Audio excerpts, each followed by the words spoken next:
8:00 na nga ng gabi ito at papunta nga kami sa Multan. Magpapa-check up kasi yung biyanan kong babae. Ang oras kasi ng appointment niya sa check-up ay 9 PM. Ibinaba pala kami dito ng bayaw ko, kami ng hipag ko at saka anak niya. Dahil nga sila ng biyanan ko ay magpapa-check up. Diyan lang naman sila, ayan, yung nakikita yung kabilang building na yun. Doon sila magpapa-check up sa International Hospital. Tuwang-tuwa nga ako pagbaba namin, nakita namin tong si Doraemon. Ay, buti pa si Doraemon, diet kapayat niya, tuwang-tuwa ako. Ano kaya ito si Doraemon, trinangkaso ng 2 buwan at naging kasing ganyang kapayat. May kasama pa nga siyang butiki. Pag nakakita kasi akong ganyan, maskotan, ay binibigyan ko yan ng kahit papano. Ngayon wala akong barya. Kaya ang sabi ko na lang ay mamaya na lang. Titingin nga ako dito ng seafood, kaya pumunta ako dito. Dati kasi nakabili ko ng hipon dito at saka isda. Ngayon hindi ko alam kung makakita ba ako. Baka pala may magtanong, bakit madam gabi ang check-up dyan? Meron din namang araw, kaya nga lang minsan yung appointment, ganyan, gabi. Siguro yung doktor, marami siyang pinupuntahang hospital, ganun, may clinic siya. Tapos ang libre niya lang oras dyan sa hospital na yan ay gabi. Kaya siguro kadalasan ng check-up ng biyanan ko dito gabi. Itong ang mga matatamis na ito, gustong gusto ko ito. Lalo na itong may peanut na yan at saka yung may mga sesame seeds. Ang sarap-sarap niyan. Ito naman pala ay mga dates yan. Dati sumasama ako sa loob ng hospital. Pero pagpapasok na sa doktor, pagkakausapin na biyanan ko, hindi na ako sumasama sa loob. Naghihintay na lang kami ng mga bata sa labas. Hindi lang ako nagbibideo-video sa hospital kasi nakakahiya rin naman, hanggang baka sabihin naman nung iba, ano yan madam, hanggang sa hospital ang pagbibideo. Tumingin-tingin nga rin ako ng manok dyan, baka ako merong manok na may balat, nakikita ko naman puro walang balat. Tapos ayan, meron din silang pechay bagyo, repolyong violet, kamote, patatas. Ang mumura nga, sobrang mura. Halos ipamigay na ba yung presyuhan. Itong sibuyas nga ay nakita nyo, 98 rupees lang. Mga 20 pesos sa penas yan. Penas daw. Mga 20 pesos sa Pinas yan, ng 1 kilo. Naghahanap din pala ako ng noodles dito na migoreng. Migoreng nga ba yun? Oo. Kaso wala akong makita. Ito, puro buldak ang nakikita ko. Ang anghang naman kasi ng buldak na ito. Na-try ko na dati to. Dati, nagcha-challenge pa kami ng asawa ko, yung buldak ba, yung spicy. Ay, syado, naging hirap ng asawa ko. Sabi niya sa akin, Mama, wag mo na uulitin yan, yung pa-challenge ka sa akin. Hindi ko nga in-upload yun yung video na yun kasi masyado naging hirap niya talaga. Tumulo talaga ang uhog naming mag-asawa. Pati ako talaga nahirapan. Kaya sabi ko, tigilan na yung challenge na yan. At ito naman pala ang mga toyo sa Pakistan. Toyo at suka. Pero ako, ang ginagamit ko pa rin na toyo ay dato puti. Nagpapabili ako sa Dubai o pag naubusan ako, wag mo nang magtoyo.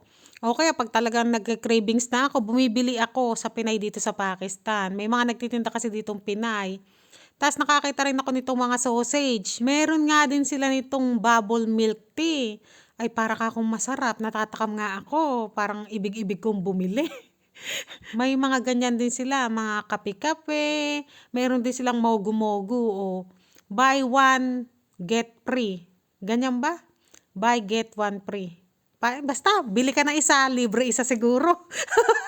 Ganyan, kaya parang, ay, bili yata ako kasi masarap di mogu-mogu, di ba? May mogu-mogos din sa Pinas. Ito talaga, ay talagang masarap siguro talaga kako ito. Kaya nga lang, 2,000 ang presyo. Ay, masarap talaga yan kasi ang mahal kaya, diyan ka na lang.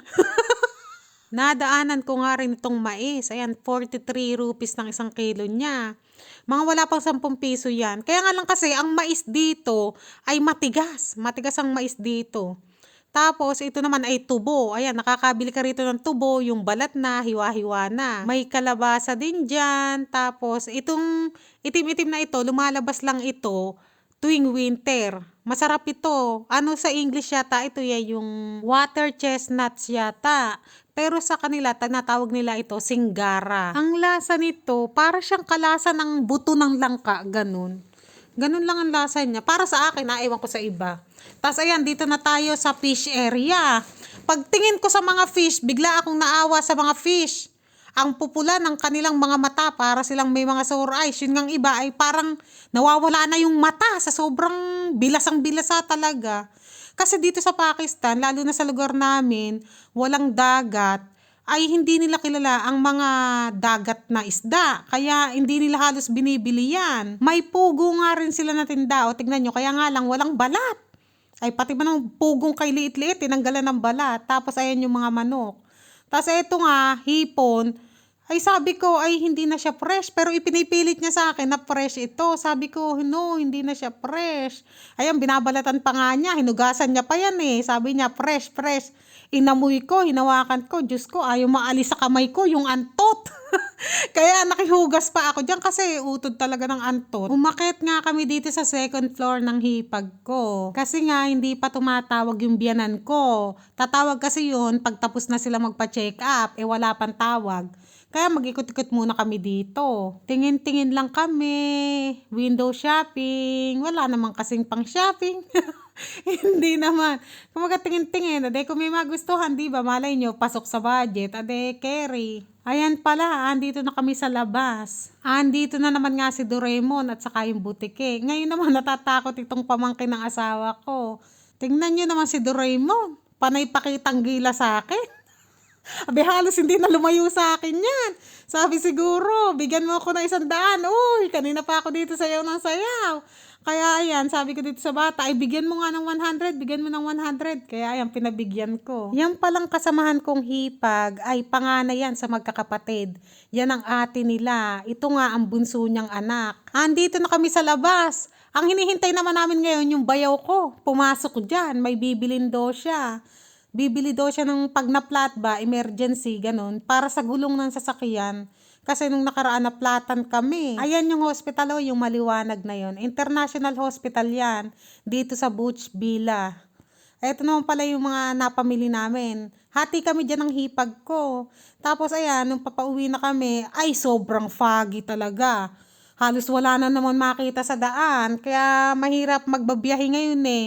Winter kasi nga madalas foggy. Yung dapat wala pang 1 oras na biyahe namin pa uwi ay inabot kami ng 2 oras at kalahati dahil nga mabagal lang magpatakbo.